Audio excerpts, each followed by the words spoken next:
와. 어머, 또 시끄럽다. 와. 손가락이 나와.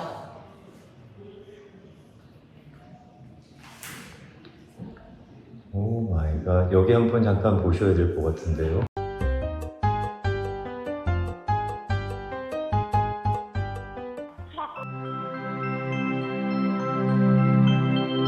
LA 다운타운은 건물만 높았지 사실 다른 도시에 비하면 별거 없는 낙후된 지역이었습니다. 그 LA 도심을 문화 중심지로 바꾸겠다고 자신의 재산을 쏟아부은 인물이 있었는데 그가 바로 엘리 브로드라는 억만장자 자선사업가죠. 주택건설업과 보험업으로 돈을 벌어서 2019년 포브스 발표 세계 부자 순위 233위, 미국 내에서는 78위에 오른 인물입니다. 뉴욕에서 태어난 인물인데 LA의 문화를 위해 헌신했으니 LA는 그야말로 귀인을 만난 거죠. 2015년에 지금 가보실 더 브로드라는 뮤지엄을 설립 오픈합니다. 12만 스퀘어피트의 부지에 1억 4천만 달러를 들여 건축합니다. 2023년 현재 250만 명 이상이 다녀갈 정도로 인기가 높답니다. 총 3층 건물로 1층은 로비, 아트샵, 특별 전시장이 있고 2층은 오피스로 사용합니다. 상설 전시장은 3층입니다. 벌집 모양의 특이한 디자인은 실내 빛 조절과 작품 보관을 위해서랍니다. 바로 옆에 디즈니 컨서트홀이 보이죠? 저것도 엘리 브로드의 주도로 건립된 겁니다. 로비 모습이 특이하죠? 우주선 실내 같기도 하고 동굴 같기도 하고 1층 특별 전시장에서는 키스 에링전이 열리고 있었습니다. 브로드는 예약만 하면 입장은 무료지만 특별 전시는 별도의 입장료를 받으니까 참 좋아하세요. 다들 한 컷씩 찍는다는 원웨이 에스컬레이터인데 이걸 타고 올라가는 느낌도 좋지만 저희는 개방감을 얻기 위해 일부러 투명 엘리베이터를 택했습니다.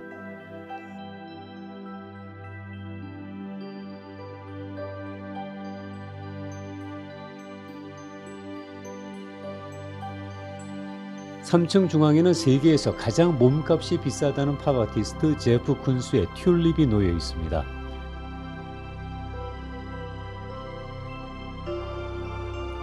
이 사람의 철학이나 작품에는 논란이 많지만 저희가 그걸 따질 수준은 아니라서 그냥 지나가겠습니다. 3층 전시장 중앙 벽에 걸린 작품들의 사이즈가 어마어마합니다.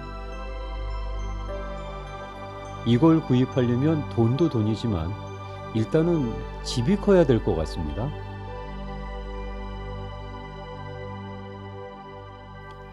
크기로 압도하는 작품이 하나 더 있는데 미국 작가 로버트 테리언의 언더 더 테이블입니다.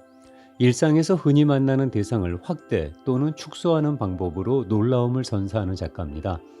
2019년에 세상을 떠난 후에 첫 번째 회고전이 한국에서 열렸었죠. 그만큼 한국에도 팬이 많은 작가입니다. 이 사람의 작품은 대개 제목이 없습니다. 노 타이틀이라고 하는데 작품 소개를 위해 임의로 이름을 만들었죠. 언더 더 테이블이라고 부르는 게 이거 말고 다른 게 또 있는 거로 알고 있습니다. 작품의 이름으로 관객들의 상상력을 제한하고 싶지 않다는 게 제목을 붙이지 않았던 이유라고 합니다.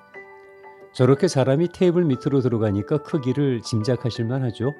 키가 172cm로 큰 키인 캘리녀도 여기서는 걸리버 여행기의 소인국 사람입니다.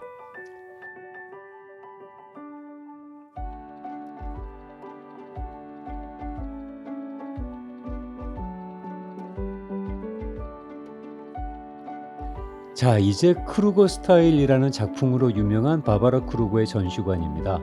붉은 테두리 안에 흑백 이미지, 그 위에 저항적 메시지를 올리는, 그래서 사람들은 그걸 크루거 스타일이라고 부르는데 상당히 낯익은 스타일이죠. 우리가 잘 아는 브랜드 수프림의 로고가 이 크루거 스타일에서 영향을 받은 거랍니다.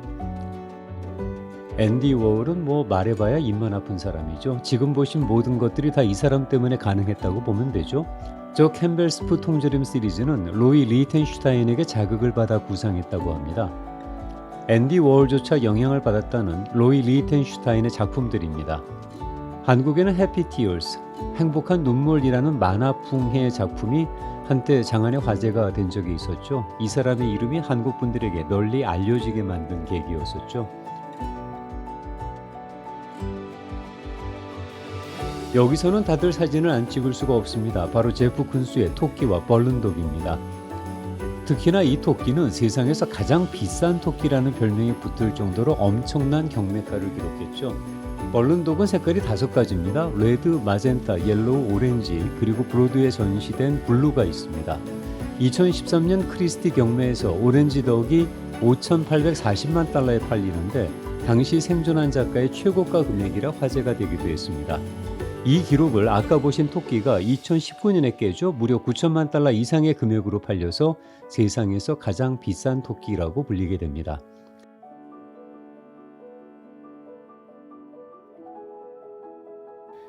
이태리 고급 도자기로 구현한 마이클 잭슨과 그의 애완동물, 아니 자식 같았던 존재였죠. 침팬지 버블스입니다. 어찌 보면 참 촌스럽고 어찌 보면 뭐가 있는 것 같기도 하고 판단은 보는 분들의 몫입니다. 다 보셨으면 엘리베이터를 타셔도 되지만 이 길을 따라 내려가 보시길 추천합니다. 2층 오피스와 작품을 저장해 놓는 장소들을 보실 수 있습니다. 브로드는 월트 디즈니 콘서트홀, LA 현대미술관인 모카 건립을 주도한 장본인으로 모카의 위원회 회장으로 활동하며 2008년에는 3천만 달러를 기부하기도 합니다. LA 카운티 뮤지엄인 라크마에도 라크마가 리노베이션할 때 6천만 달러를 기부했다죠. 대충 계산해봐도 브로드 부부는 약 10억 달러 이상을 LA 예술기관에 기부한 셈입니다. LA는 이들 부부가 정말 예쁠 겁니다. 하지만 언제나 그렇듯 다른 입장을 가진 사람들도 있고요. 1989년 브로드 미술재단을 건립해 소장품 대여를 시작합니다. 남편인 랠리가 미술 수집에 관여하기 시작한 건 아내의 콜렉션에 대한 관심 때문이었습니다. 이들이 첫 번째 대작을 구입하게 된 건 1973년대로 이때 구입한 작품이 반고흐의 생트마리아 하얀 오두막집이었다고 합니다. 그 후에 이들 부부는 2차 대전 후에 이른바 포스트워 작품들에 집중하게 되는데 600여 점에 이르는 이들의 개인 컬렉션 그리고 아트 파운데이션이 소장한 1500여 점의 작품들은 크게 두 부류로 나뉘는데 하나가 포스트워고 다른 하나는 현대미술 분야입니다. 현재 브로드에 전시되고 있는 작품들도 포스트워 작품들입니다. 더 엘리안 에디스 브로드 파운데이션과 더 브로드 아트 파운데이션의 자산은 25억 달러 정도로 추정합니다. 이 부분은 더 기빙 플리즈에 서명을 하는데 이건 부자들이 자신의 재산 가운데 적어도 반을 자선기관에 기부하겠다는 서약입니다. 이 두 사람은 자신들의 부의 75%를 기부하겠다고 약속을 합니다.